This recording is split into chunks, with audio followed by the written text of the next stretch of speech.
வணக்கம், இது படசென்னை. இன்னைக்கு நாம பார்க்க போறது 2025 தொடர் welcome to Derry spoilers ahead. பார்த்து என்ஜாய் பண்ணுங்க. டேரியில 1962 ஜனவரி 4ஆம் தேதி ஒரு தியேட்டர் அட்டெண்டன்ட் மேட்டிங்கிற சின்ன பையன் தி மியூசிக் மேன் படத்துக்குள்ள நுழைஞ்சு ஒளிஞ்சு பார்த்ததை கண்டுபிடிச்சிடுறான்.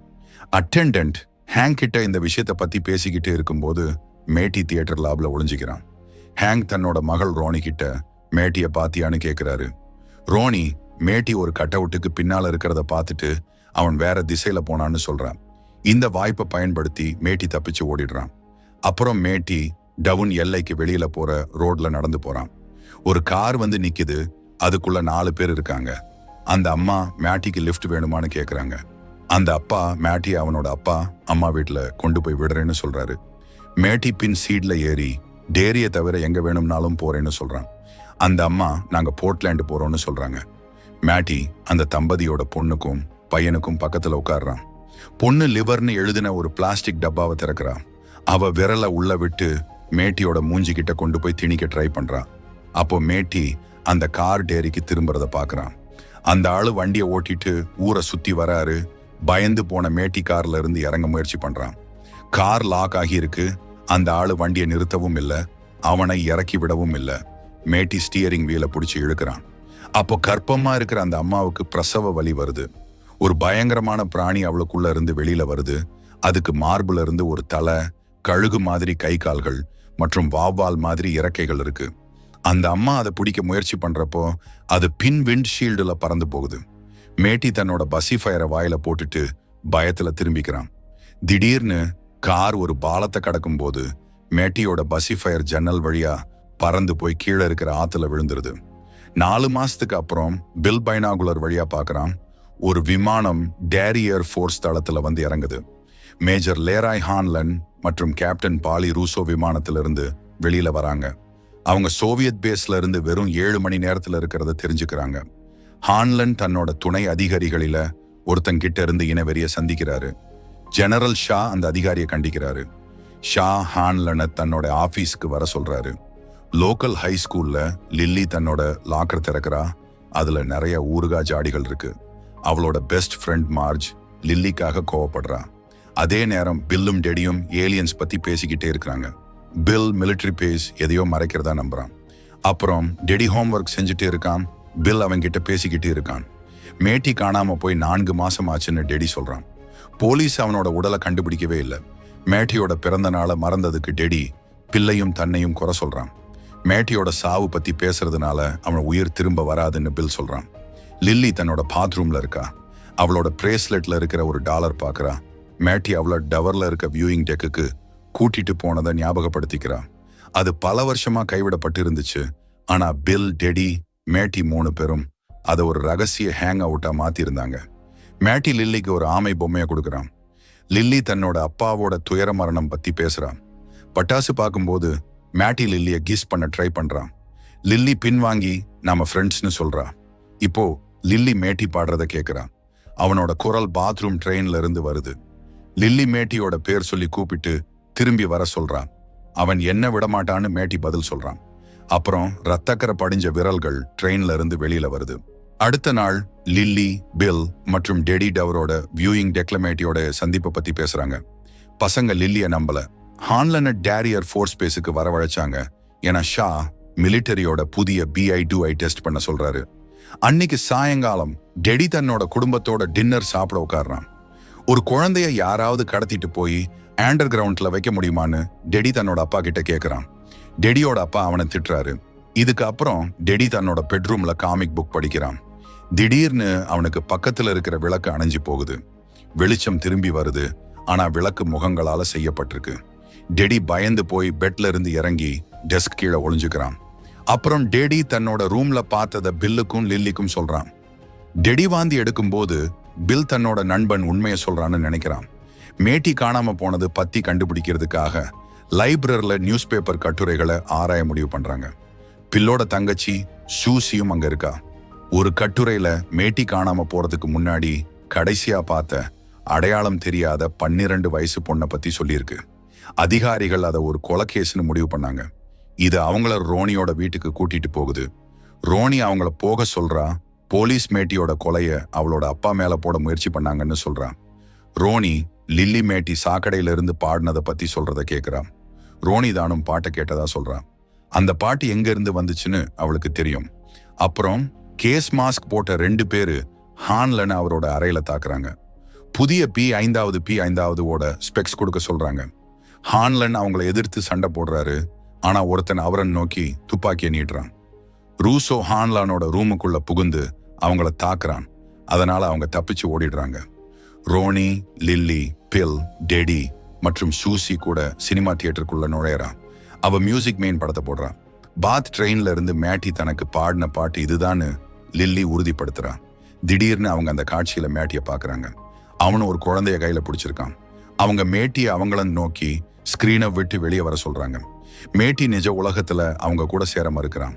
அப்புறம் அவன் முகத்துல ஒரு சிரிப்பு தோன்றுது. அவன் குழந்தைய ஸ்கிரீனை நோக்கி தூக்கி எறியறான். அது ஸ்கிரீனை உடைச்சிட்டு 2 தலை இறக்கைகள் கொண்ட பிராணியா வெளியே வருது. அது பசங்களை நோக்கி பறக்குது. பில்லும் சூசியும் தப்பிக்க முயற்சி பண்றாங்க. ஆனா அந்த மிருகம் டெடிய பிடிச்சுக்குது. அந்த பிராணி டெடிய கிழிச்சு எரிஞ்சு லில்லி மேல ரத்தத்தை சிந்துறத பார்த்து லில்லி கத்துறா. அப்புறம் அந்த அசுரன் பிள்ளையும் கொன்னுடுது. ப்ரொஜெக்ஷன் பூத்ல இருந்து ரோனி கத்துறா. மத்தவங்களுக்கு உதவ கதவை திறக்க முயற்சி பண்றா. ஆனா அது லாக் ஆகியிருக்கு. சீட்டுக்கு அடியில லில்லி சூசிய பாக்குறா. அவளை கை நீட்டி தன்னோட கையை பிடிக்க சொல்றா. அவங்க கைகளை பிடிச்சுக்கிறாங்க. ஆனா அந்த பிராணி தாக்குது. ரோனி கடைசியா ப்ரொஜெக்ஷன் பூத்ல இருந்து வெளியே வரும்போது தியேட்டருக்குள்ள ஓடி வரா. அங்க லில்லி மட்டும்தான் இருக்கா. ரோனியும் லில்லியும் அந்த மிருகத்தோட சத்தத்தை கேட்டு வெளியே ஓடி வந்து கதவை பூட்டிக்கிறாங்க. லாபியில ரோனி என்ன ஆச்சுன்னு கேக்குறா. அந்த பிராணி அவங்கள கொன்னுடுச்சுன்னு லில்லி சொல்றா. அப்புறம் லில்லி கீழே பாக்குறா. சூசியோட கைய பிடிச்சிருக்கிறத உணர்றா. லில்லிக்கு ஒரு பயங்கரமான கனவுக்கு பிறகு கண் முழிச்சு பார்த்தா தியேட்டர்ல பார்த்த அந்த சாத்தான் குழந்தையோட சந்திப்பு மறுபடியும் நினைவுக்கு வருது. இது வெறும் ஒரு கனவு இல்ல, நடந்த படுகொலை நிஜம்தான். ரோனியோட அப்பா ஹேங்க் தான் முக்கிய சந்தேக நபர். போலீஸ் அவரோட வீட்டுக்கு வெளியே உட்காந்து என்ன நடந்திருக்கும்னு யோசிக்கிறாங்க. ஆனா ஹேங்குக்கு அன்னைக்கு நைட் அவர் வீட்டுல தான் இருந்தாருன்னு ஒரு ஆலபை இருக்கு. ஆனா இது போலீஸ் நம்ப வைக்க போதுமானதா இருக்காது. ஹேங்கோட அம்மா ரோனியை மறுபடியும் ஸ்கூலுக்கு அனுப்ப சொல்றாங்க. ரோனி வாழ்க்கையில நல்லா வந்து டெரிய விட்டு வெளியே போறதுக்கு இதுதான் சிறந்த வழின்னு அவங்க நம்புறாங்க. இந்த நேரத்துல மேஜர் லேராய் ஹான்லன் நியூஸ் பேப்பர்ல சமீபத்திய காணாம போன குழந்தைங்க செய்தியை பார்த்துட்டு தன்னோட மகன் வில், மனைவி சார்லட்டோட புது வீட்டுல குடியேறாரு. பக்கத்து வீட்டுக்காரங்க இவங்களை கொஞ்சம் வித்தியாசமா பாக்குறாங்க. ஆனா வில்லோட கவனம் பூரா சார்லட் வாங்கி கொடுத்த புது டெலஸ்கோப் மேலதான் இருக்கு. ஹான்லன் ராணுவ தளத்துல தன்னை தாக்கின முகமூடி போட்ட அடியாட்களை பத்தி இன்னும் யோசிச்சுட்டு இருக்காரு. சல்யூட் பண்ண மறுத்த மாஸ்டர்ஸ் தான் இதை செஞ்சிருப்பான்னு அவங்களுக்கு புரிஞ்சுக்க ரொம்ப நேரம் ஆகல. கர்னல் ஃபுல்லர் அவனை கைது செஞ்ச பிறகு நீதி சீக்கிரம் கிடைக்கும்னு வாக்குறுதி தராரு. ஆனா ஹான்லனுக்கு இது முழு கதை இல்லைன்னு தோணுது. ஸ்கூல்ல ரோனி பத்தி தான் முக்கிய பேச்சு. பாப்புலர் பொண்ணுங்க அவளை பத்தியும் கொலைகளை பத்தியும் கிசு பேசுறாங்க. லில்லியோட ஃப்ரெண்ட் மார்ஜ் அவங்க குரூப்ல சேர ரொம்ப ஆசைப்படுறா. ஓரமா நின்னு வேடிக்கை பாக்குறா. லில்லி எப்படி இருக்கான்னு அவளுக்கு அக்கறை இருக்கு. ஆனா அது மேலோட்டமான புகழ் தேடும் எண்ணத்துல தான். மார்ஜ் லில்லி கிட்ட ரோனியோட பேசுறது நல்லது இல்லைன்னு சொல்றா. ஆனா லில்லி அவளோட பேச்ச கண்டுக்கல. வில் கிளாஸுக்கு வரான், வந்த உடனே தொல்லைகளுக்கு இலக்காகிறான்.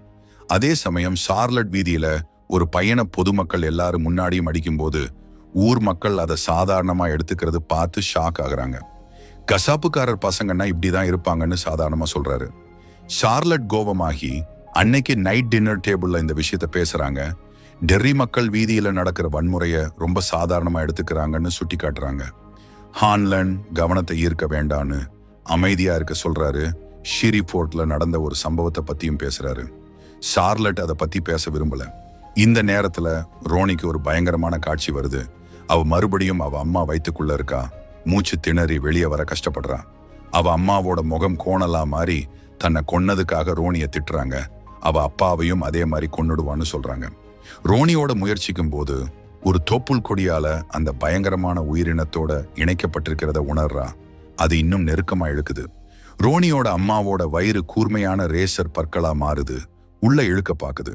திடீர்னு ஹேங்க் அங்க வராரு. அந்த காட்சி மறையுது. டெர்ரியோட போலீஸ் தலைமை அதிகாரி பாவர்ஸ் ஒரு மதுக்கடையில குடிக்கிறாரு. அங்க உள்ளூர் மக்கள் அவரை மிரட்டுறாங்க. கொலைகளுக்காக ஹேங்க சீக்கிரம் கைது செய்ய சொல்றாங்க. துரதிர்ஷ்டவசமா டிக் மற்றும் அவனோட சக கருப்பு வீரர்கள் கொஞ்சம் சத்தமா இருந்ததால மதுக்கடையிலிருந்து வெளியேற்றப்படுறாங்க. குடிபோதையில தடுமாறி தளத்துக்கு திரும்புறாங்க. டிக் மற்றும் மத்தவங்க சிறப்பு அனுமதியோட நுழைவாயிலில் அனுமதிக்கப்படுறாங்க. இது டிக் இங்க ஒரு உயர்ந்த பதவியில் இருக்கிறத காட்டுது. டிக்கோட வேலை முக்கியமான எதையோ தோண்டி எடுக்கிறது போல இருக்கு. அதை கண்டுபிடிக்கிறதுக்கு விமானப்படை தளத்துல இருந்து பல இடங்கள்ல தோண்ட அனுமதி கிடைச்சிருக்கு. ஆனா கர்னல் பொறுமையை இழந்துட்டே இருக்கிறாரு. சீக்கிரம் ரிசல்ட் வேணுங்கிறாரு. ஸ்கூல்ல பதட்டமா ரோனி லஞ்ச் அப்போ லில்லி கிட்ட பேசுறான். மார்ஜ் லில்லிய பத்தி ஜோக் அடிச்சு மத்த பொண்ணுங்களை இம்ப்ரெஸ் பண்ண பார்க்கும்போது ரோனி தியேட்டர்ல இருந்த ராட்சசனை பத்தி உண்மையை சொல்ல லில்லிய வற்புறுத்துறா. லில்லி திரும்பவும் ஜூனிபர் ஹில்ஸ்க்கு அனுப்பப்படுவேன்னு சொல்றா. அது அவளுக்கு சுத்தமா பிடிக்காத இடம். ரோனி கோவமாகி அவளை திட்டிட்டு டீடென்ஷன் வாங்குறா. ஹால்ல ஸ்டிங் பாம் வீசின பிராண்டுக்கு வில் மேல பழி போடுறாங்க. அவன் நேரா டீச்சர் கிட்ட மாட்டி அவங்க அவனை டீடென்ஷனுக்கு அனுப்பிடுறாங்க. லில்லிய போலீஸ் ஸ்டேஷனுக்கு கூட்டிட்டு போறாங்க. அங்க நிறைய காணாம போன இல்ல இறந்த குழந்தைகளோட படங்கள் இருக்கு. அதிகாரி பவர்ஸ் லில்லிய விசாரிக்கிறாரு. ஜூனிபர் ஹில்ஸ்க்கு அனுப்பப்படுவேங்கிற பயத்தை காட்டி லில்லிய கதையை மாத்தி சொல்ல வைக்கிறாரு. ஹேங் அன்னைக்கு நைட் அங்க இருந்தாரா இல்லையான்னு தனக்கு தெரியாதுன்னு சொல்லும்படி வற்புறுத்தப்படுறா. ஹேங்க கைது செய்ய இதுவே போதுமானதா இருக்கு. அவரை கூட்டிட்டு போறாங்க. ரோனி லில்லி செஞ்சதை பத்தி அவகிட்ட பேச வரா. ரோனி ரொம்ப கோவமா கத்தி ஆர்ப்பாட்டம் பண்றா. லில்லி இப்படி செஞ்சதால ரொம்ப கடுப்பாகி இருக்கா. ஆனா லில்லியோட அம்மா அந்த பொண்ணு சத்தம் போடும்போது கதவை சாத்திடுறாங்க. விமானப்படை தளத்துக்கு ஹான்லன் மாஸ்டர்ஸ் பார்க்க போறாரு. அன்னைக்கு நைட் அவரோட ரூம்ல இருந்தது மாஸ்டர்ஸ் இல்லைன்னு புரியுது. ஹான்லன் முகத்துல கண்ணை லோட் பண்ணி காக் செய்யற வேகம் மாஸ்டர்ஸோட ப்ரொஃபைலுக்கு பொருந்தல. ஏன்னா அவன் கன் யூஸ் பண்றதுல ரொம்ப தடுமாறுவான். ஹான்லன் லார்டட் பிஸ்டலை கீழே போட்டு கிண்டல் செய்யும் போது மாஸ்டர்ஸ் அதை நிரூபிக்கிறான். மாஸ்டர்ஸ் அதை யூஸ் பண்றதுக்கு கஷ்டப்படுறான். அதனால ஹான்லன் அடுத்து ஜெனரல் ஷா கிட்ட பேசி மாஸ்டர்ஸ் நிரபராதின்னு உறுதிப்படுத்துறாரு. ஹான்லன் OSIல ஒரு அறிக்கை தாக்கல் செய்ய போறாரு, மேலும் விசாரணையை கோரி. ஆனா அவர் அப்படி செய்ய வேண்டிய அவசியம் இல்லை. ஏன்னா ஜெனரல் ஷா அன்னைக்கு நைட் அவரோட ரூமுக்குள்ள நுழைஞ்சது மாஸ்டர்ஸ் இல்லைன்னு உறுதிப்படுத்துறாரு. ஷா பயமில்லாத ஒரு ஆளை தேடிட்டு இருக்கிறாரு. ஹான்லனோட உதவி தேவைப்படுற ஒரு வேலை அவருக்கு இருக்கு. ஹான்லன் தேர்வில் பாஸ் பண்ணிட்டாரு. கடையில லில்லி ஷாப்பிங் பண்ணிட்டு இருக்கும்போது ஒரு பயங்கரமான விஷயத்தை சந்திக்கிறான். விசித்திரமான குரல்கள் அவளை கேலி செய்ய ஆரம்பிக்குது. மற்ற கடைக்காரர்கள் அவளை தூரத்துல இருந்து பாக்குறாங்க. சீரியல் வரிசையில இறந்தவங்களோட முகங்கள் உள்ள பெட்டிகள் அழுகி போகுது. திடீர்னு அந்த வரிசை ஊறுகாய் நிரம்பிய ஒரு சதுர சிறையா மாறுது. ஒரு ஜாடியில அவளோட அப்பாவோட முகம் சிதைந்து தெரியுது. அந்த ஜாடிய தரையில அடிச்சு உடைச்ச பிறகு அந்த காட்சி இன்னும் பயங்கரமா மாறுது. கடையோட மேலாளர் திட்டி அந்த காட்சியிலிருந்து வெளியே கொண்டு வராரு. அவளுக்கு முன்னாடி ஒரு உடைஞ்சு போன ஜாடி மட்டும் தரையில கிடக்கு. லில்லிய ஜூனிபர் ஹில்ஸ்க்கு கூட்டிட்டு போறாங்க. ராணுவ தளத்துக்கு ஷா பனிப்போர் முடிவுக்கு கொண்டு வரும் ஒரு நடவடிக்கையை முன்னெடுத்துட்டு இருக்கிறதா விளக்குறாரு. இது பயத்தை ஏற்படுத்தும் ஒன்ன வச்சு ராணுவ படைகள் அச்சுறுத்துறது. அந்த விஷயம் சூழப்பட்டிருக்கிறதா தெரியுது. அதை கண்டுபிடிக்கிறது மூலமா அவங்க அதை நெருங்க முடியும். ஷா மற்றும் மத்தவங்க தோன்ற இடத்துக்கு போறாங்க. அங்க எலும்பு கூடுகள் உள்ள ஒரு காரை தோண்டி எடுக்கிறாங்க. 1908 ஒரு திருவிழால பிரான்சிஸ்னு ஒரு சின்ன பயண கண்ணாடிகள் மண்டபத்துக்குள்ள போக சொல்றாங்க. மத்தவங்க எல்லாம் ஒரு வித்தையில மயங்கிட்டு இருக்க பிரான்சிஸ் மட்டும் நிழல்ல ஒரு வினோதமான உருவம் நடமாடுறத கவனிக்கிறான். அவன் அதை நோக்கி போகும்போது ஒரு வயசானவர் அவனை பயமுறுத்துறாரு. வெளியில ஓடி வரும்போது பிரான்சிஸ் அவன் அப்பா கிட்ட முட்டி மோதி விழறான். அவன் அப்பா அவனுக்கு ஒரு உண்டிகோல் தராரு. வீட்டுக்கு போற வழியில கார் ரிப்பேர் ஆகிடுது. பிரான்சிஸ் அவன் அப்பாக்காக தண்ணி வாங்க போறான். ரோட்டு ஓரத்துல ரோஸ்னு ஒரு பொண்ணு கிட்ட பேசுறான். அந்த பொண்ணுக்கு அவனோட உண்டிகோல் வேணும், ஏன்னா அவன்கிட்ட காசு இல்ல. அதுக்கப்புறம் அவங்க 2 பேரும் நிறைய நேரம் ஒன்னா விளையாடுறாங்க. ஆனா பிரான்சிஸ் விளையாடும் போது காட்டுக்குள்ள ஓடி போயிடுறான். திருவிழால பார்த்த அதே வயசானவர் அவனை பின்தொடர்றாரு. அது ஒரு பயங்கரமான மிருக உருவமா மாறி அவனை காட்டுக்குள்ள துரத்துது. ரோஸ் வந்து பிரான்சிஸ் காப்பாத்துறா. கல்ல அடிச்சு ஆபத்துல இருந்து காப்பாத்துறா. இப்ப நிகழ்காலத்துல லில்லி ஜூனிபர் ஹில்ஸ்ல இருந்து டிஸ்சார்ஜ் ஆக போறான். அவ இல்லாத சமயத்துல பள்ளிக்கூடத்துல எல்லாரும், குறிப்பா பிரபலமான பொண்ணுங்க, ரோனிய குறி வைக்கிறாங்க. சில பேரு அவளோட லாக்கர்ல கோடாரி ஹேங்க்னு எழுதின உடனே ரோனி கோமா அதை கையால அழிச்சுடுறா. மை பூசப்பட்ட ரோனிக்கு லில்லி பாத்ரூம்ல உதவி பண்ண வரா. சூப்பர் மார்க்கெட்ல நடந்ததை பத்தி சொல்றா. இந்த மாய உருவத்துக்கு ஆதாரம் எடுக்கணும்னு நம்புறா. ஒரு கேமரா அதை பிடிக்கலாம், ஆனா படம் டெவலப் பண்றது எப்படின்னு 2 பேருக்கும் தெரியாது. அதனால அவங்க குழுவுக்கு புது ஆட்களை சேர்க்கணும். ஹேங் இன்னும் ஜெயில தான் இருக்காரு, ஆனா அவர் பேசுற மனநிலையில இல்ல. வீட்ல படுக்கையில இருந்ததா சொல்ற அவரு வாதம் தலைமை அதிகாரி கிட்ட எடுபடாது. அவரை ஏமாத்தி அவரோட விருப்பமான சிகரெட் பிராண்ட் என்னன்னு சொல்ல வச்சிட்டாரு. அந்த சிகரெட்டுகள் தலைமை அதிகாரியால கண்டுபிடிக்கப்பட்டுருச்சு. இதோட விளைவா ஹேங் ஒரு குழந்தை கொலையாளியா முத்திரை குத்தப்படுற அபாயத்துல இருக்கிறாரு. விமானப்படையில ஜெனரல் ஷா அந்த மாய உருவத்தை கண்டுபிடிக்க உறுதியா இருக்கிறாரு. ஹெலிகாப்டர் மூலமா மைய பகுதிக்கு மேல இறக்கி விட டிக மனித திசை காட்டியா பயன்படுத்துறாரு. ஜெனரல் ஒரு பெட்டிய டிக்கெட்டை கொடுக்கிறாரு. அதுக்குள்ள ஒரு உண்டிகோல் இருக்கு. அதை தொட்டதும் மாய உருவம் எங்க இருக்குன்னு அவனுக்கு தெரியுது. அவன் திடீர்னு ஹெலிகாப்டர் வழியா நடந்து போறான். அங்க அவனுக்கு ஒரு பயங்கரமான காட்சி தெரியுது. நிழல்ல அந்த மாய உருவத்தை பார்க்கறான். அது யாருன்னு கேக்குது. அப்புறம் அவன் பாட்டியா மாறி அவன் வரான்னு எச்சரிக்குது. ஹான்லண்டிக்க ஹெலிகாப்டரோட பின்புற கதவை திறந்து கீழே விழுந்து சாகாம தடுக்கிறாரு. இந்த சம்பவம் ஜெனரல் ஷாவுக்கு தெரிய வருது. அவரு அவன்கிட்ட சந்திப்பை பத்தி கேட்கிறாரு. டிக் கலங்கி போயிருக்கான். அவங்க இதை செய்யக்கூடாதுன்னு நம்புறான். இது பெரிய பின்விளைவுகளை ஏற்படுத்தும்னு உறுதியா இருக்கான். அந்த பகுதியில இருக்கிற பூர்வ குடிகள் அவங்களோட நிலத்துல அத்துமீறி நடந்துட்டு இருக்க அகழ்வாராய்ச்சி தளங்களை பத்தி ஒரு சமூக கூட்டத்தை நடத்துறாங்க. அவங்களுக்கு அடையாளம் இல்லாத புதைக்கப்பட்ட இடங்கள் இங்க இருக்கு. ராணுவம் அவங்களோட எல்லையை மீறி அவங்களோட இறந்தவர்களை அசுத்தப்படுத்துறாங்கன்னு அவங்க கவலைப்படுறாங்க. ரோஸும் இங்க தான் இருக்காங்க. அவங்க நிஜமா என்ன பண்றாங்கன்னு கண்டுபிடிக்கிற வரைக்கும் ராணுவத்தினரை நிறுத்த விரும்பல. அதுக்கு பதிலா அவங்க சில எதிர்ப்பு கடிதங்களை அனுப்பி வைக்க முடிவு பண்றாங்க. இந்த கடிதம் ஜெனரல் ஷாவை சென்றடையுது. அவரு ரோஸை சந்திக்கிறாரு. அவங்க பழைய நினைவுகளை பேசிக்கிறாங்க. அவங்க 2 பேரும் சேர்ந்து வேலை செய்யணும்னு விரும்புறாரு. ஆனா ரோஸ் அவரை முழுசா நம்பல. பசங்க ரிச் மற்றும் வில்ல படங்களை டெவலப் பண்ணவும், அந்த மாய உருவத்தை நிழல்கள்ல இருந்து வெளியே கொண்டு வரவும், போட்டோ எடுக்கவும் ஆட்களை சேர்க்கிறாங்க. ரிச்சுக்கு அமானுஷ்யத்தை பத்தி தெரியும். ஏன்னா அவனோட மாமா ஒரு சாண்டரியா பாதிரியாரா இருந்திருக்காரு. அவர் ஏற்கனவே தீய ஆவிகளை வரவழைச்சிருக்காரு. ரோனி இந்த முறையை பயன்படுத்தி அந்த மாய உருவத்தை வரவழைக்கலாம்னு நம்புறா. அதனால அவங்க சுடுகாட்டுக்கு போய் சுத்தி மெழுகுவர்த்திகளை ஏத்தி வைக்கிறாங்க. ஒரு வட்டமா உட்காந்து அவங்க சடங்க ஆரம்பிக்கிறாங்க. ஹான்லன் வீட்டுல டிக்குக்கு இரவு விருந்துக்கு அழைப்பு விடுக்கப்படுது. வில்ல பத்தி டிக் கேட்கும்போது ஹான்லன் ஆச்சரியப்படுறாரு. அவருக்கு ஒரு மகன் இருக்கான்னு அவர் சொல்லவே இல்லை. இரவு உணவுக்கு பிறகு 2 பேரும் பேச வெளியே போறாங்க. ஹெலிகாப்டர் சம்பவம் பத்தி ஹான்லன் டிக்க கேள்வி கேட்கிறாரு. மேலும் அவனுக்கு மனுஷங்க மனசுக்குள்ள நுழையிற சக்தி இருக்குன்னு அவருக்கு தெரியும். காத்துல அவருக்கு ஏற்பட்ட அதே உணர்வு தான் ஷா அவர் முகத்துல துப்பாக்கிய வச்ச அன்னைக்கும் ஏற்பட்டுச்சு. ஹான்லன் மனசுக்குள்ள நுழைய மாட்டேன்னு டிக் வாக்குறுதி கொடுக்கறான். ஏன்னா பெரும்பாலான ஆளுங்க மரணத்தை எதிர்கொள்ளும் போது குடும்பத்தை பத்தியோ இல்ல வருத்தங்களை பத்தியோ யோசிப்பாங்க. ஆனா ஹான்லன் பகுப்பாய்வு பண்றாரு. ஹான்லன் கிட்ட பயத்தை உணர்ற மூளையோட பகுதியே இல்ல. மயானத்துல சடங்கு வேலை செய்யலன்னு நினைச்சு பசங்க வெளியே போக முயற்சி பண்றாங்க. ஆனா துரதிருஷ்டவசமா ஒரு பேய்கள் கூட்டம் தாக்குது. பசங்க சைக்கிள்ல இருந்து ஓட முயற்சி பண்றாங்க. ஆனா அவங்க எல்லாரும் இறந்தவர்களால தாக்கப்படுறாங்க. ஒவ்வொரு குழந்தையும் அவங்க பின்னாடி காத்துல மிதக்கிற விசித்திரமான ஆவிகளை போட்டோ எடுக்கிறாங்க. ஆனா துரதிருஷ்டவசமா வில் மட்டும் தனியா விடப்படுறான். வில் ஒரு கைவிடப்பட்ட கல்லறை கிட்ட இருக்கான். அதனால அவன் தனியா அந்த பயங்கரமான இடிபாடுகளுக்குள்ள ஆழமா போக முடிவு பண்றான். அவன் அப்படி செய்யும் போது ஒரு போட்டோ எடுக்கிறான். அப்புறம் அவன் மத்தவங்க கூட சேர்றான். அவங்களோட பயங்கரமான சம்பவத்துக்கு பிறகு 4 பேரும் கட்டிப்பிடிச்சு அப்புறம் பள்ளிக்கூடத்துக்குள்ள சேர்ந்து நுழையறாங்க. பசங்க எடுத்த போட்டோக்களை டெவலப் பண்றாங்க. அது அவங்க சந்திச்ச விசித்திரமான நிகழ்வுகள் எல்லாத்தையும் காட்டுது. வில் நடந்த கல்லறைக்குள்ள படத்துல ஒரு கொலையாளி கோமாளியோட உருவம் தெரியுது. ரோனி மத்த பசங்களோட சேர்ந்து அது பத்தின போட்டோ ஆதாரம் எங்க கிட்ட இருக்குன்னு சொல்லி சீஃப் பவர்ஸ பார்க்க போறான். ஆனா கோமாளி உருவத்தை தவிர மத்த படங்கள் எல்லாம் சாதாரணமா இருக்கு. சீஃப் பவர்ஸும் மத்தவங்களும் நம்பல. அந்த உருவத்தை ஒரு சிலைன்னு சொல்லி அவங்க கதையை கேட்காம அனுப்பிடுறாங்க. ரோஸ் ஷார்லட்டோட வீட்டுக்கு ஃபர்னிச்சர் டெலிவரி பண்ணிட்டு அவங்க கிட்ட பேசும்போது அவங்களோட புருஷனுக்கு நிறைய ரகசியங்கள் இருக்குன்னு தெரிஞ்சுக்கிறாங்க. டெர்ரி ஒரு அழகான ஊரு தான், ஆனா அப்பப்ப சில விஷயங்கள் நடக்கும்னு ரோஸ் சொல்றாங்க. ரோஸ் அவங்களோட நம்பரை கொடுத்துட்டு எப்ப வேணுமானாலும் பேசலாம்னு சொல்றாங்க.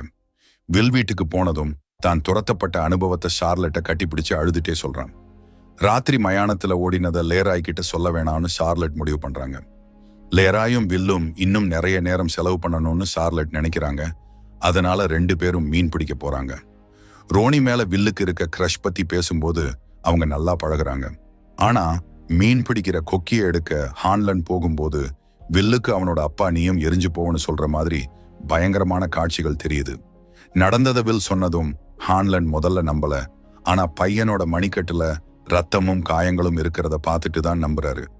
திடீர்னு ஒரு சிகப்பு பலூன் ஏரி மேல மிதக்குது. ஷார்லட் போலீஸ் ஸ்டேஷனுக்கு போய் ஹாங்க பத்தி பவர்ஸ் கிட்ட பேச முயற்சி பண்றாங்க. அங்க அவரை பார்க்க எந்த வக்கீலும் வரல. அது மட்டும் இல்லாம யாரோ ஒருத்தன் ஊரையே பயமுறுத்திட்டு இருக்கான். ஷார்லட் ஹாங்க்கு உதவ நினைக்கிறாங்க. தெற்குல கட்டாயப்படுத்தி வாக்குமூலம் வாங்கினவங்களுக்கு உதவின அனுபவம் அவங்களுக்கு இருக்கு. அதே மாதிரி ஹாங்குக்கும் உதவ முடியும்னு நினைக்கிறாங்க. அவங்களுக்கு தெரிஞ்ச ஒரே விஷயம் என்னன்னா, அவர் சொன்ன மாதிரி அவர் வீட்டில் இல்லை. ஷார்லட் ஹாங்க பார்க்க போறாங்க. அவர் டிஸ்கிரிமினேஷன் சொல்லி பேப்பர்ல கையெழுத்து போடணும்னு சொல்றாங்க. இது மூலமா அவர் ஜாமீன் இல்லாம விசாரணைக்காக காத்திருக்கும் போது வீட்டுக்கு அவளுக்கு போலாம். ஹாங்க கைது பண்ணினது அவரோட டியூ ப்ராசஸ் உரிமையை மீறினதுனால அவர் கண்டிப்பா வீட்டுக்கு போவாரு. ஆனா அன்னைக்கு ராத்திரி அவர் என்ன பண்ணிட்டு இருந்தாருன்னு உண்மையை சொல்லணும். பிரச்சனை என்னன்னா, அவர் ஒரு வெள்ளைக்கார பொண்ணோட இருந்தாருங்கிறது தான் உண்மை. இது தெரிஞ்சா அவரை அடிச்சு கொன்னுடுவாங்க. அதே சமயம் டிக்கும் பசங்களுக்கும் உபயோகத்துல இல்லாத ஒரு பங்கர்ல ஒரு புது ஹேங் அவுட் ஸ்பாட் கிடைக்குது. பசங்க அந்த இடத்த சுத்தப்படுத்த ஆரம்பிக்கிறாங்க. ஹான்லன் வெளியில டிக் கிட்ட வில் மேல நடந்த தாக்குதலை பத்தி பேசுறாரு. நம்ம பின்னாடி என்ன சுத்திட்டு இருக்குன்னு எனக்கு தெரியல, ஆனா அது ரொம்ப மோசமானதுன்னு எனக்கு தெரியும்னு டிக் ஒத்துக்கிறான். வில் நடந்ததை மத்தவங்க கிட்ட சொல்றான். அது நம்மளை சாப்பிடுறதுக்கு முன்னாடி பயமுறுத்த முயற்சி பண்ணுதுன்னு அவன் நம்புறான். லில்லி அவ அம்மா கிட்ட இருந்து எடுத்த சில மாத்திரைகளை கொடுக்கறா. அடுத்த தடவை ஏதாவது மோசமா நடந்தா அதை சாப்பிடலாம்னு முடிவு பண்றாங்க. ஸ்கூல்ல பேட்டியும் மத்தவங்களும் மார்ஜை கட்டாயப்படுத்தி ஸ்கூல்லயே ரொம்ப பிரபலமான பையன் அவ்வளோ விரும்புறதா லில்லியை நம்ப வைக்க சொல்றாங்க. ஆனா பாத்ரூம்ல அவளுக்கு ஒரு குற்றுணர்ச்சி வருது. இந்த பிராங்க் எவ்வளவு கொடுமையானதுன்னு அவளுக்கு புரியுது. ஆனா உண்மையை சொல்றதுக்கு முன்னாடி திடீர்னு அது கிட்ட இருந்து ஒரு பயங்கரமான காட்சி அவளுக்கு வருது. அவ கண்ணு வீங்கிடுது. அவ ஸ்கூல் வழியா லேப்க்கு ஓடுறா. ரம்பத்தை பயன்படுத்தி மார்ஜ் அவளோட கண்களை வெட்டுறா. உள்ள இருக்கிற ஏதோ ஒரு ஒட்டுண்ணி அழிக்கணும்னு அவ துடிக்கிறா. லில்லி அங்க வரா. ஆனா துரதிருஷ்டவசமா மத்த பசங்க லேபுக்கு வரும்போது அவங்க மார்ஜ் மேல லில்லிய பார்த்துட்டு அவதான் குற்றவாளின்னு நம்புறாங்க. அன்னைக்கு ராத்திரி வில்லுக்கு தூக்கம் வரல. விஷயங்களை மறக்க டெலஸ்கோப்பை பயன்படுத்துறான். துரதிருஷ்டவசமா அவன் ஏதோ ஒண்ணு தன்னை திருப்பி பார்க்கறத பார்க்கறான். ஹான்லன் வில்லுக்கு உதவ ஓடி வராரு. வெளியில போய் பார்க்கறாரு. ஒரு மரத்துல ஒரு சிகப்பு பலூன் மாட்டிட்டு இருக்கிறத பார்க்கறாரு. விரக்தியும் கவலையும் அடைஞ்ச ஹான்லன் பேஸுக்கு போய் ஜெனரல் ஷாவை எதிர்கொள்றாரு. அவர் ஹான்லனை செல்லுக்கு கூட்டிட்டு போறாரு. அங்க அவங்க டேனியலுங்கிற ஒரு இளம் பூர்வக்குடி பையனை கேள்வி கேட்கறாங்க. அவன் பேச சுத்தி பார்த்துட்டு இருந்தான். அது எங்க ஒளிஞ்சிருக்குன்னு டேனியலுக்கு தெரியும். ஆனா அந்த இடத்த சொல்ல மாட்டான். டேனியல் மனசுல இருந்து அந்த தகவலை எடுக்கட்டிக்க ஷா சொல்றாரு. டேனியல் அத்த ரோஸ் அவனுக்கு அந்த அசுரனோட தோற்ற கதையை சொல்றாங்க. அது எப்படி பூமியில விழுந்த ஒரு நட்சத்திரத்துல வந்துச்சு. டேனியலும் அவனோட மூதாதையர்களும் எப்படி இந்த பூதத்தை எதிர்த்து கடைசியா கூண்டில் அடைச்சாங்கன்னு சொல்றாங்க. அது வந்த பழங்கால நட்சத்திரத்தோட 13 துண்டுகள் காட்டுக்குள்ள புதைஞ்சிருக்கு. டிக் அந்த தூண்களை கண்டுபிடிக்க தீவிரமா இருக்கான். கடைசியா டேனியல் ஒரு பழைய பாழடைஞ்ச வீட்டை காட்டுறான். அது அதை கண்டுபிடிக்க ஒரு திறவுகோலா இருக்கலாம். டிக் அவனோட கனவுலகத்திலிருந்து வெளியே வரான். டேனியல் வாயில நுரை தள்ளிக்கிட்டு இருக்கான். அவங்களுக்கு தேவையான தகவல் கிடைச்சிடுச்சுன்னு டிக் சொல்றான். ஹான்லன் குழம்பி போறாரு. அதனால ஜெனரல் அவருக்கு விளக்குறாரு. அவங்களுடைய நோக்கம் 13 தூண்களை கண்டுபிடிக்கிறது தான். இப்போ அதோட இருப்பிடம் அவங்களுக்கு தெரிஞ்சிருச்சு. சுரங்கப்பாதைக்கு போற வழி 29 நெய்போல்ட் ஸ்ட்ரீட்ல இருக்கிற அந்த பழைய வீட்டில இருந்து தான் தொடங்குது. காலையில ஹான்லனும் கர்னல் ஃபுல்லரும் ஒரு சின்ன டீமை கூட்டிட்டு போய் அதை கைப்பற்றுவாங்க. அப்புறம் சுத்தி இருக்கிற பாதுகாப்பை பலப்படுத்துவாங்க. இதுக்கிடையில லில்லி மார்ஜை பார்க்க போறா. அவளோட ஃப்ரெண்டுக்கு என்ன ஆச்சோ அதுக்கு லில்லி தான் காரணம்னு எல்லாரும் நினைக்கிறாங்க. ஆனா மார்ஜ் அது உண்மை இல்லைன்னு சொல்றான். லில்லியோட பயங்கரமான அனுபவங்களும் மார்ஜ் இப்போ நம்புறா. அவளன் நம்பாததுக்கு மன்னிப்பு கேட்கிறா. அவங்க 2 பேரோட நட்பால மார்ஜ் லில்லிக்காக பொய் சொல்றான்னு எல்லாரும் நினைக்கிறாங்க. ஆனா அவங்களுக்கு இதை விட பெரிய பிரச்சனைகள் இருக்கு. ஸ்கூல் முடிஞ்சதும் குரூப் மொட்டை மாடிக்கு போகுது. அங்க ஒரு டென்ட்ல மேட்டி இருக்கான். அவன் இவ்வளவு நாளா கழிவுநீர் பாதையில ஒளிஞ்சிருக்கான். அவன் நல்லா நிலையில இல்ல. அது ராத்திரியில சாப்பிட்டு பகல்ல தூங்கும்னு அவன் சொல்றான். அதனாலதான் அவன் கழிவு நீர்ல இருந்து தப்பிச்சு வெளியே வர முடிஞ்சது. சூசி டெடி செத்துட்டாலும் ஃபில் இன்னும் உயிரோட இருக்கான்னு மேட்டி சொல்றான். மேட்டி போலீஸ் கிட்ட போக மறுக்கிறான். ஏன்னா அவன் மறுபடியும் அவனோட அப்பா கிட்ட போக விரும்பல. அது ஆகரிக்காக தயாராகிட்டு இருக்கு. அது ஒரு இரத்த கொடூரமான படுகொலை. அது ஒரு சுழற்சியோட முடிவையும் 27 வருட அமைதியையும் குறிக்குது. அப்புறம் மறுபடியும் தொடங்கும். ஷாஷாங்க் சிறைக்கு போற வழியில ஹேங்கோட பஸ் விபத்துக்குள்ளாகுது. ஹேங்க் தப்பி ஓடிட்டாருன்னு நியூஸ்ல சொல்றாங்க. இத பார்த்ததும் ஷார்லட் வேகமா அவங்களோட போன் எடுத்து சில கால் பண்ண தயாராகிறாங்க. லில்லி ஜூனிபர் ஹில்ஸ்ல அவளுக்கு உதவி செஞ்ச இங்கிரிட்ங்கிற பெண் கிட்ட பேச போறான். கழிவுநீர் பாதையில போக வேணாம்னு இங்கிரிட் லில்லிக்கு அட்வைஸ் பண்றாங்க. லில்லி மார்ஜக் குரூப் கிட்ட கூட்டிட்டு வரா. அவங்க கழிவுநீர் பாதைக்குள்ள போய் ஃபில்ல காப்பாத்தணும்னு முடிவு பண்றாங்க. அவங்க தெளிவா இருக்கிறதுக்கு லில்லி கிட்ட நிறைய வால்யூம் இருக்கு.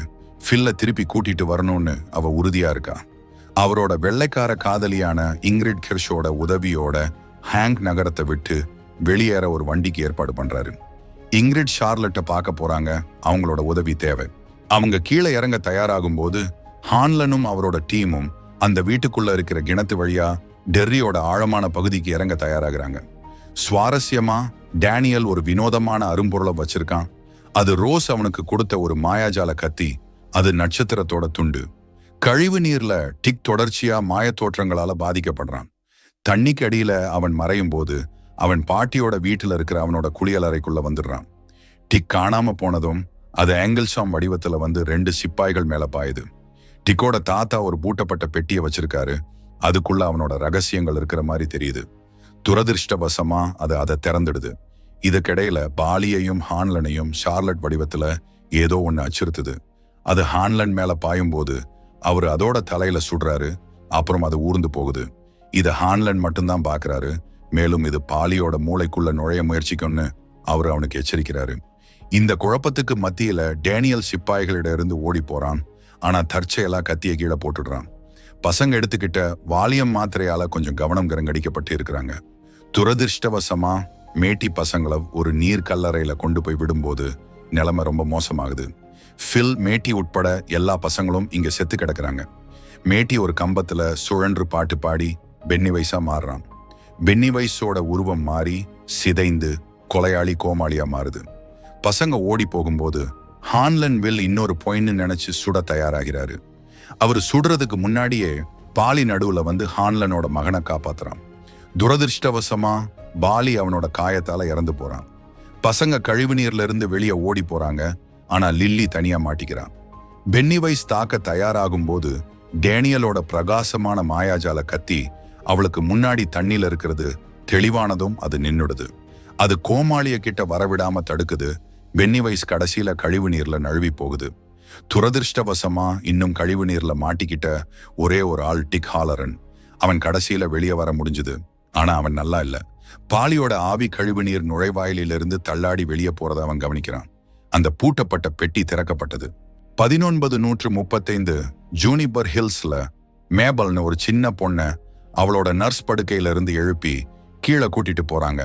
அங்கதான் பென்னிவைஸ் அவளை வர சொல்லியிருந்துச்சு. ஒரு சிகப்பு பலூன் ரூம் முழுக்க பறந்து வரும்போது பென்னிவைஸ் கண்ணு முன்னாடி வருது. இப்போதைய காலத்துல ஹான்லன் பாலி இறந்ததை நினைச்சு ரொம்ப வருத்தத்துல இருக்காரு. கழிவு நீர் வாய்க்கால்குள்ள போனதுக்கு வில்ல குத்தம் சொல்றாரு. வில் சண்டை போடுறான். தன்னோட அப்பா மாதிரி அவன் இல்லைன்னு சொல்றான். ஏன்னா அவன் தன் நண்பர்களை சாக விட மாட்டான். ஹான்லன் வில் அடிக்கிறாரு. பையன் ஓடி போயிடுறான். பென்னிவைஸ் தன் அப்பாவோட மூளைக்குள்ள பூந்துடுச்சுன்னு வில் நம்புறான். அதனால அவன் தன் சைக்கிள் எடுத்துட்டு டவுன் முழுக்க ஓட்டிட்டு போறான். ஹான்லன் குழப்பத்துல இருக்காரு. டவர்ல லில்லி பென்னிவைஸ பயமுறுத்தின கத்திய காமிக்கிறா. அவ எல்லாரும் சேர்ந்து மறுபடியும் கீழே போய் அதை கொன்னுடலான்னு சொல்றான். ரோனிக்கு இது பிடிக்கல. லில்லிய பைத்தியம்னு சொல்லி 2 பேரும் சத்தம் போட்டு சண்டை போடுறாங்க. ரிச் சண்டையை நிறுத்த ட்ரை பண்றான். ஆனா குரூப் பிரிஞ்சு எல்லாரும் அவங்கவங்க வழியில போறாங்க. இந்த நேரத்துல டிக் பசங்களோட பிளாக் ஸ்பாட்டுக்கு திரும்பி வரான். அவன் நல்ல நிலையில இல்ல. தூங்க முடியாம, கவனம் செலுத்த முடியாம, இல்ல இந்த காட்சிகள்ல இருந்து உண்மையை பிரிக்க முடியாம கஷ்டப்படுறான். விமானப்படைய சுத்தி இறந்தவங்க வந்துட்டே இருக்கு. அதனால ஹான்லன் டிக்குக்காக கவலைப்படுறாரு. டிக் கிட்ட இதை பத்தி பேசுறாரு. அப்போ டிக் பெட்ரூம் மூலையில திரைச்சீலைகளை மூடிட்டு பதுங்கி இருக்கான். பென்னிவைஸ் இந்த பெட்டியை திறந்து எல்லா பேய்களையும் அவன் முன்னாடி வந்து அவனை பயமுறுத்த அவிழ்த்து விட்டுடுச்சுன்னு டிக் சொல்றான். இறந்தவங்களுக்கு வாழ்பவர்களுக்கு தெரியாத விஷயங்கள் தெரியும்னு சொல்றான். ஹான்லன் இறந்தவங்களுக்கு பென்னிவைஸ் எங்க இருக்குன்னு தெரியுமான்னு கேட்கும்போது டிக் ஹான்லனை சுயநலவாதிங்கிறான். ரூமை விட்டு வெளியே போக சொல்றான். ஹாங் பிளாக் ஸ்பாட்ல தான் ஒளிஞ்சிருக்காரு. ஷார்லட்டால இங்க கூட்டிட்டு வரப்பட்ட ரோனி வில்லோட வந்து சேரும்போது ஒரு நல்ல சந்திப்பு நடக்குது. ரோனியையும் ஹாங்கையும் ஒன்னா பார்க்கும்போது வில்லுக்கு சந்தோஷமாவும் கஷ்டமாவும் இருக்கு. ஹாங்க் எங்க ஒளிஞ்சிருக்கான்னு சார்லட் ஹான்லன் கிட்ட சொல்றாங்க. காலையில ஹாங்க ஊரை விட்டு வெளியே கூட்டிட்டு போறதா சொல்றாங்க. அது வரைக்கும் ஹான்லன் வில்லோட விஷயங்களை சரி செய்யணும்னு சார்லட் நினைக்கிறாங்க. ஸ்கூல்ல லில்லி மத்தவங்க கிட்ட இருந்து தனிமைப்படுத்தப்பட்டு கிளாஸ் ரூம்ல மறுபடியும் காட்சிகளை காண்றா. அவ அந்த மாய கத்தியை எடுத்து தன் மேஜ கிட்ட கத்துறா. டீச்சர் அவளை திட்டும் போது லில்லி அந்த கத்தியோட கிளாஸ் விட்டு வெளியே போறா. ரிச் மற்றும் மார்ஜ் நண்பர்களாகிறாங்க. மார்ஜ் பேட்டி எதிர்த்து நின்னு தன்னோட பழைய நண்பர்கள் குழுவை விட புது நண்பர்கள் குழுவோட இருக்க முடிவெடுக்கிறா. ஸ்கூல் முடிஞ்சதும் எல்லாரும் பிளாக் ஸ்பாட்ல இருக்காங்க. ஆனா லில்லி தனியா இருக்கா. அவ இங்கிரிட் கிட்ட ஆறுதல் தேட அவங்க வீட்டுக்கு போறா. லில்லி அவங்க வீட்டுக்குள்ள போய் சுத்தி பார்க்க ஆரம்பிக்கிறா. பரனுக்கு போறா. லில்லி புகைப்படங்களை நோண்டி பார்த்து பல பொருட்களை பார்க்கும்போது எல்லா புதிர்களும் ஒன்னா சேர ஆரம்பிக்குது. இன்கிரிட் தான் அந்த சுடுகாட்டுல இருந்த புகைப்படங்கள்ல இருந்த பொண்ணு என அவங்க குழந்தைகளை பின்தொடர்ந்து விக்கு போட்டு பெர்ரிவிங்கில் மாதிரி வேஷம் போட்டு வந்திருக்கிறாங்க. அந்த ராத்திரி மயானத்துல அது வரலாம்னு அவங்க நினைச்சிருக்கிறாங்க. இன்கிரிட் சொல்றாங்க, அவங்களோட அப்பா ஒரு திருவிழா கலைஞர், தன்னை டான்ஸ் ஆடும் கோமாளி பன்னிவைஸ் அப்படின்னு சொல்லிக்கிட்டாராம். அவரு அவங்க கிட்ட இருந்து எடுத்துக்கப்படும் வரை இன்கிரிட் அவரர் ரொம்ப நேசிச்சாங்க. திருவிழா போனப்ப அவங்க டெர்ரிலேயே தங்கிட்டாங்க. 1935 மேபெல் மாதிரி சில குழந்தைங்க மனநல மருத்துவமனையில பென்னிவைஸை பத்தி பேசும்போது இன்கிரிட் விசாரிக்க முடிவு செஞ்சாங்க. ஆனா மேபெல்ல கீழ்த்தளத்துக்கு கூட்டிட்டு வந்தது மூலமா அவங்க தெரியாமலே அவளை அந்த உயிரினத்துக்கு பலி கொடுத்துட்டாங்க. பென்னிவைஸ் தன்னோட பயங்கரமான ரூபத்துல வந்து தாக்குது. ஆனா இன்கிரிட் தன் அப்பா திரும்ப வந்துருவாருங்கிற எதிர்பார்ப்புல கண் மறைக்கப்பட்டு அந்த உயிரினத்தால வெவ்வேறு குழந்தைகளை அதுக்கு பலி கொடுக்க தூண்டப்பட்டாங்க. தன் அப்பாவை மறுபடியும் பார்க்க அவங்க என்ன செய்யணுமோ அதை செஞ்சாங்க. இதையெல்லாம் கேட்ட லில்லி இன்கிரிடோட கையை வெட்டிட்டு வீட்டை விட்டு வெளியே ஓடுறா. சைக்கிள் ஓட்டிட்டு போகும்போது ஒரு பெரிய சத்தம் போடுறா. ரிச்சும் மார்ஜும் மக்கள் டான்ஸ் ஆடுறத பார்த்துட்டே இருக்கிறாங்க. அப்போ மியூசிஷியன் ரிச் கிட்ட ட்ரம் ஸ்டிக்ஸ் இருக்கிறத பாக்குறாரு. அவங்க ட்ரம்மர் குடிச்சு மட்டையாகிட்டதால ரிச் ட்ரம்ஸ் வாசிக்க முடியுமான்னு மியூசிஷியன் கேட்கிறாரு. ரிச் ட்ரம்ஸ் வாசிக்க ஆரம்பிக்கிறான். அவனோட நண்பர்கள் உட்பட எல்லாரும் அதை ரசிச்சு டான்ஸ் ஆடுறாங்க. இதுக்கிடையில நகரவாசிகள் சந்தோஷமா இல்ல, ஹாங்கை எப்படியாவது கண்டுபிடிக்கணும்னு தீர்மானமா இருக்கிறாங்க. பவர்ஸ் அங்க வராரு. ஹாங் எங்க ஒளிஞ்சிருக்கான்னு ஒரு பெண்மணி தகவல் கொடுத்திருக்கிறதா சொல்றாரு. அவன் தப்பிச்சதுனால ஏற்பட்ட இந்த பெரிய பீதி காரணமா இது ஒரு பெரிய விஷயம். அவங்களோட பொருட்களை எடுத்துக்கிட்டு ஒரு குழுவா பிளாக் ஸ்பாடுக்கு போய் அவரை கொல்ல தீர்மானமா இருக்கிறாங்க. 1908 பென்னிவைஸ் அப்படின்ற ஒரு கோமாளி சர்க்கஸ்ல பெர்ஃபார்ம் பண்ணிட்டே இருக்காரு. பசங்க எல்லாம் அவர் ரொம்ப ரசிக்கிறாங்க. ஏன்னா அவர் அந்த ஷோல எல்லாரையும் நல்லா மகிழ்விக்கிறாரு. பாப் கிரே அவரோட ஃபேமஸ் டான்ஸ் ஆடி முடிக்கிறாரு. ஆனா பசங்க எல்லாம் ஸ்டேஜுக்கு வேகமா ஓடி வரதால அவர் அங்கிருந்து ஓடி போயிடுறாரு. பின்னாடி ஒரு சின்ன பொண்ணு இங்கிரிட் அவளோட பெருவிங்கல் காஸ்டியூம் காட்டுறான். இதுக்கு முன்னாடி அவ அம்மாவோட ஸ்டேஜ் பேரு. அவளோட அப்பா முதல் தடவையா அவளை அப்படி கூப்பிட்டதும் அவ சந்தோஷமா ஆகுறான். அன்னைக்கு ராத்திரி அடுத்த ஷோ ஆரம்பிக்கிறதுக்கு முன்னாடி ஒரு பையன் இருட்டுல இருந்து வந்து பாப் கிட்ட பசங்களுக்கு அவரை ரொம்ப பிடிச்சிருக்குன்னு சொல்றான். அந்த பையன் அவன் அப்பா அம்மாவை கண்டுபிடிக்க பாப் கிட்ட ஹெல்ப் கேட்கும் போது பாப் கிரே கூட்டத்துல இருந்து விலகி காட்டுக்குள்ள போறாரு. அதுக்கப்புறம் அவரை யாரும் பார்க்கல. துரதிருஷ்டவசமா ரத்தம் படிந்த ஒரு கைக்குட்டை மட்டும்தான் அங்க இருக்கு. சர்க்கஸ் ஊழியர்கள் ஓனாய் அவரை கொன்னுடுச்சுன்னு நம்புறாங்க. இப்போ டவுன் மக்கள் எல்லாம் பிளாக் ஸ்பாட்டை முற்றுகையிட்டு ஹேங்க் வெளியே வர சொல்றாங்க. டிக் அவரை காப்பாத்த முயற்சி செஞ்சாலும் ஹேங்க் வெளியே வராரு. அப்படியே ஹேங்கை பாதுகாக்க சோல்ஜர்ஸும் அவங்க துப்பாக்கிகளை காட்டுறப்போ டவுன் மக்கள் அங்கிருந்து கிளம்பி போயிடுறாங்க. ஆனா அவங்க கதவுகளை வெளியே இருந்து பூட்டிட்டு துப்பாக்கிகளாலும் பெட்ரோல் குண்டுகளாலும் தாக்க ஆரம்பிச்சிட்டாங்க. இது ஒரு பயங்கரமான கொடூரமான படுகொலை. டிக் அப்போ உயிரோட இருக்கிறவங்க மத்தியில செத்த பிணங்களை அடிக்கடி பார்க்கறான்.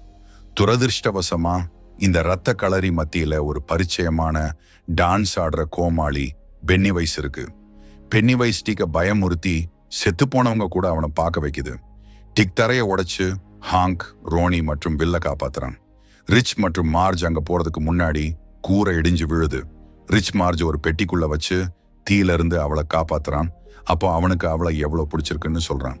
வெளியில பெருவிங்கல் வேஷத்துல இங்கிரிட் ஸ்டான்லியோட கார் பிளாக் ஸ்பாட் வெளியில ரிப்பேர் ஆகி நிற்கும் போது அவரன் நெருங்குறான். டவுன் கசாப்பு கடைக்காரன் கோமாளி மேக்கப் போட்டிருக்கிறதுக்காக தன்னோட மனைவியை அடிக்க போறதா மிரட்டுறாரு. பென்னி வைஸ் அங்க வந்து அவரை வெட்டிடுது. அவ பென்னி வைஸ் இன்னும் அவளோட அப்பாதான்னு நினைக்கிறா. ஆனா அது உண்மை என்னன்னு அப்புறமா புரிஞ்சுக்கிறா. துரதிருஷ்டவசமா ரொம்ப தாமதமாகிடுச்சு. அதோட முகம் திறந்து இங்கிரிட் மயங்கிய நிலையில தரையில இருந்து தூக்கப்படுறா. தீ விபத்துக்கு பிறகு இடிபாடுகளுக்குள்ள இருந்து மார்ஜ காப்பாத்துறாங்க. அப்போ ரிச் தீல இறந்துட்டத அவ பாக்குறா. டிக் ரொம்பவே உடைஞ்சு போயிருக்கான். ஹான்லன் அங்க வந்து வெளியில அவன்கிட்ட பேச முயற்சி பண்றாரு. ஆனா டிக் சுத்தி செத்தவங்களால சூழப்பட்டிருக்கான்.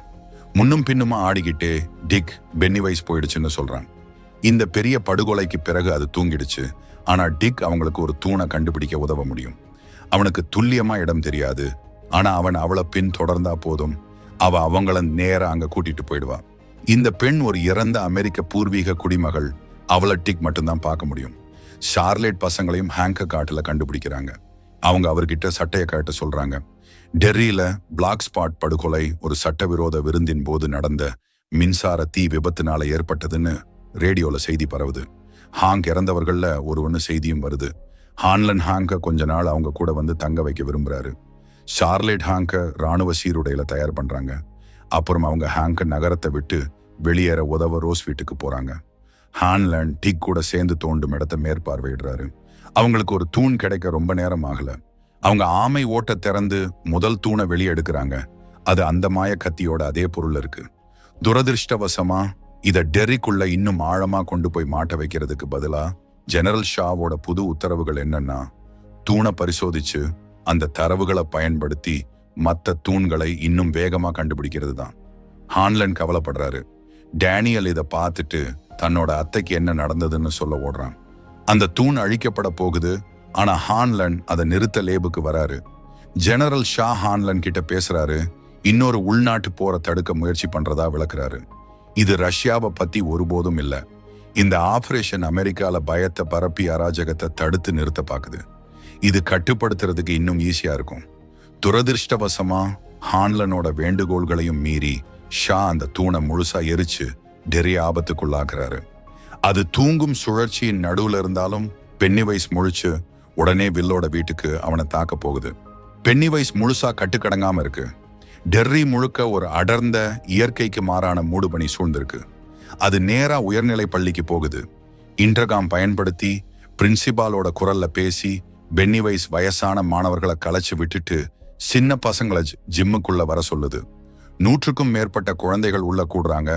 அப்போ ஒரு ஸ்பாட்லைட் பிரின்சிபால் மேல விழுந்து ஒரு பொம்மை மாதிரி கட்டுப்படுத்தப்பட்ட ஒரு சடலமா அவர் தெரிகிறாரு. பென்னி வைஸ் அந்த உடலை கிழிச்சு போட்டு பீதி வெடிக்கும் போது வெளியேறும் வழிகளை பூட்டிடுது. குழந்தைகள் பயத்துல உறைஞ்சு போனதும் அது லைட் அவிழ்த்து விடுது. அது அவங்கள கட்டிடத்தை விட்டு வெளியே மூடுபனிக்குள்ள அதோட சர்க்கஸ் வண்டி நோக்கி மிதக்க வைக்குது. லில்லி, மார்ஜ் மற்றும் ரோனி மூடுபனி வரும்போது டவர்ல இருக்காங்க. அவங்க தடுப்பு சுவர்ல ஒட்டப்பட்ட காணாம போன போஸ்டர்களை பாக்குறாங்க. அதுல வில்லோட போஸ்டரும் இருக்கு. ஸ்கூல்ல பென்னி வைஸ் ஏற்கனவே மிதக்கும் குழந்தைகளை ஒரு டூபா வாசிச்சுக்கிட்டே கூட்டிட்டு போறத பாக்குறாங்க. சைக்கிள்ல ட்ரிபிள்ஸ்ல பின்தொடர முடியாததால அவங்க ஒரு கைவிடப்பட்ட பால் வண்டியை எடுத்துட்டு அதை துரத்துறாங்க. பேஸ்ல ஹான்லன் கவலையோட வில்லுக்கு போன் பண்ண ட்ரை பண்றாரு. ஆனா மறுபக்கம் பென்னி வைஸ் சிரிக்கிற சத்தம் கேக்குது. அந்த கோமாளி பயமில்லாத ஒரு மனிதனை எது பயமுறுத்தும்னு கேக்குது. தன்னோட மகனை இழந்துடுவோமோங்கிற பயம் ஹான்லனை டிக் கிட்ட ஓட வைக்குது. டிக் தற்கொலை எண்ணத்துல இருக்கான். இறந்தவர்களோட காட்சிகள் அவனை துன்புறுத்துது. ஹான்லன் கரெக்டான நேரத்துல உள்ள வந்து வில்ல காப்பாத்த தனக்கு உதவ சொல்லி டிக் கிட்ட கெஞ்சுறாரு. இது டிக் அந்த விளிம்புல இருந்து பின்னுக்கு இழுக்குது. பனிமூட்டம் நகரத்தை உரைக்கும் போது ஜெனரல் ஷா ஹான்லன் மற்றும் டிக் பேஸை விட்டு கிளம்பி போனதை தெரிஞ்சுக்கிறாரு. அவங்க ஷார்லேட் மற்றும் ரோஸ் கூட சேர்றாங்க. ரோஸ் ஒரு பிளான் சொல்றாங்க. டிக் அந்த மய கத்தியை கண்டுபிடிச்சு காணாம போன தூணுக்கு பதிலா வச்சா பென்னி வைஸை நிறுத்த முடியும். ரோஸ் டிக்கு ஒரு வேர் கஷாயம் கொடுக்கறாங்க. அது அவனோட தொடர்பை பலப்படுத்துது. பனிமூட்டத்துல அந்த பொண்ணுங்களோட பால் வண்டி மோதுறத பார்க்க அவனுக்கு உதவுது. அவங்க அவங்கள பின்தொடர்ந்து ஓடுறாங்க. ஏன்னா அந்த கத்தி அதோட இடத்துல இருந்து எவ்வளவு தூரம் போகுதோ அவ்வளோ ஆபத்தானதா மாறுது. அந்த அழுத்தம் ஏற்கனவே லில்லிய பாதிக்குது. அவ கத்திய பிடிச்சிட்டு இருக்கும் போதே அவளோட மனம் அழுதப்படுது. அதோட சக்தியை உணர்ந்து பொண்ணுங்க மாறி மாறி அதை எடுத்துட்டு போறதுக்கு ஒத்துக்கிட்டாங்க. உறைந்த நதிக்கு அக்கறை அவங்க தன்னோட வகுப்பு குழந்தைங்க மிதந்து போறத பாக்குறாங்க. ஹான்லன் டிக பென்னிவைஸோட மனசுக்குள்ள நுழைஞ்சு அதை தடுக்க சொல்றாரு. பொண்ணுங்க சர்க்கஸ் வண்டியை அடைஞ்சு வில்ல கண்டுபிடிக்கிறாங்க. பென்னிவைஸ் அங்க தோன்றுது. ரோனி கத்திய பார்த்ததும் கிழவுன பின்னுக்கு ஓடுது. ஆனா பென்னிவைஸ் மூடுபனிக்குள்ள மறைஞ்சு மார்ஜ பிடிச்சிக்குது. எதிர்காலத்துல அவளுக்கு ரிச்னு ஒரு பையன் பிறப்பான்கிற காட்சிகளை காட்டி அவளை சீண்டுது. அந்த குழந்தை பிறக்கலனா பென்னிவைஸ ஒருபோதும் தோக்கடிக்க முடியாதுங்குது. அவளை கொல்ல தயாராகும் போது அது திடீர்னு உறைஞ்சு போகுது. மிதந்துகிட்டு இருந்த குழந்தைகள் தரையில விழறாங்க. நண்பர்கள் வில் கூட மறுபடியும் சேரும்போது முழிச்சுக்கிறாங்க. பெரியவங்களும் வராங்க. ராணுவம் உள்ள நுழையுது. டெனியலை கொன்னு ஹான்லனை காயப்படுத்துது. அவர் டேகத்திய வில் கிட்ட கொடுத்து அதை புதைச்சு பென்னிவைஸ தூங்க வைக்க சொல்றாரு. வீரர்கள் நெருங்கும் போது ஜெனரல் ஷா உறைஞ்ச கிழவனன் நெருங்குறாரு. பென்னிவைஸ் மனசுக்குள்ள அது 1908 மறுபடியும் வாழுது. திருவிழா கலைஞர்களால் அவமானப்படுத்தப்படுது. ஷா அதை அந்த காட்சியிலிருந்து விடுவிக்கிறாரு. ஆனா பென்னிவைஸ் ஷாவை ரொம்ப காலத்துக்கு முன்னாடி காட்டுல இருந்த குழந்தைன்னு அடையாளம் கண்டுக்குது. அது ஷாவுக்கு அவரோட ஆழமான பயத்தை காட்டி அவரை கடிச்சு துப்புது. கத்திய புதைக்க வேண்டிய மரத்த நண்பர்கள் அடையிறாங்க. பென்னிவைஸ் அவங்கள துரத்திக்கிட்டு வரும்போது அதோட எதிர்ப்பை எதிர்த்து போராடுறாங்க. ஹான்லன் கிளவுனை சுடுறாரு. அதோட தலையை சிதறடிக்கிறாரு. ஆனா பென்னிவைஸ் வெளிச்சத்தை வச்சு பதிலடி கொடுக்குது. அப்போ ரிச்சோட ஆவி தோன்றி மூடுபனிக்குள்ள ஓடி கத்திய மண்ணுக்குள்ள தள்ளுறதுக்கு உதவுறான். பென்னிவைஸ் ஒரு பயங்கரமான இறக்கைகள் கொண்ட உருவமா மாறுது. ஆனா ரொம்ப தாமதமாகிடுச்சு. தூண்கள் வானம் முழுக்க எரிஞ்சு அதோட முகங்களை உறிஞ்சி எடுத்து அது சரிஞ்சு உடைஞ்சு போகுது. அதுக்கப்புறம் எல்லாரும் ரிச்சியோட இறுதி சடங்குல கலந்துக்கிறாங்க. டிக் ரிச்சோட ஆவி அங்க இருக்கு. அவனோட நண்பர்களை கட்டி பிடிச்சுக்கிட்டு இருக்கிறத பாக்குறான். டிக் ரிச்சோட பெற்றோர்கள் கிட்ட அவங்களோட மகன் இன்னும் அவங்க கூட தான் இருக்கான்னு சொல்றான். இது அவங்களுக்கு கொஞ்சம் ஆறுதலை கொடுக்குது. இறுதி சடங்குக்கு பிறகு மார்ஜ் பென்னிவைஸ் அவகிட்ட என்ன சொல்லுச்சுன்னு லில்லிக்கு விளக்குறா. பென்னிவைஸ் அவங்க பிறக்கிறதுக்கு முன்னாடியே ஒருத்தரை கொல்ல நேரத்துல இன்னும் பின்னாடி போய் இருக்கலாம்னு மார்ஜ் நினைக்கிறான். லில்லி அது வேற யாரோ ஒருத்தரோட சண்டைன்னு சொல்றா. டிக் டெர்ரியை விட்டு கிளம்ப முடிவு பண்ணி ஹான்லன் கிட்ட விடை பெறான். அவன் முன்னாடி குடிச்ச அந்த கசாயம் அவனோட சத்தங்களை அடக்க உதவி இருக்கு. ஹாங் இறந்ததா அறிவிக்கப்பட்டதால எந்த பிரச்சனையும் இல்லாம அவர் நகரத்தை விட்டு கிளம்புறாரு. ஹான்லன் ராணுவத்திலிருந்து மரியாதையுடன் பணி நீக்கம் செய்யப்பட்டார். ரோஸ் ஹான்லன் மற்றும் சார்லேட் டெர்ரியில தங்கி மற்றவங்க தூண்களை வெளியிடறதை தடுக்கணும்னு விரும்புறாங்க. சார்லேட் இந்த வாய்ப்பை ஏத்துக்கலாம்னு முடிவு பண்றாங்க. ரோனி மற்றும் வில் முத்தம் கொடுத்து விடை பெற்றுக்கிறாங்க. ஜூனிபர் ஹில்ஸ்ல இங்கிரிட் 26 வருஷமா அங்கேயே இருக்காங்க. 1988 பெவர்லி அவளோட அம்மா இறந்து போனதை பாக்குறா. இங்கிரிட் அவகிட்ட டெர்ரியில யாரும் உண்மையாவே சாகிறது இல்லைன்னு சொல்றாங்க. இந்த வீடியோ உங்களுக்கு பிடிச்சிருந்தா லைக் பண்ணுங்க. இது போன்ற நிறைய வீடியோகளை பார்க்க சப்ஸ்கிரைப் பண்ணுங்க. ஹைப் செய்யுங்கள். வீடியோ பார்த்ததுக்கு நன்றி.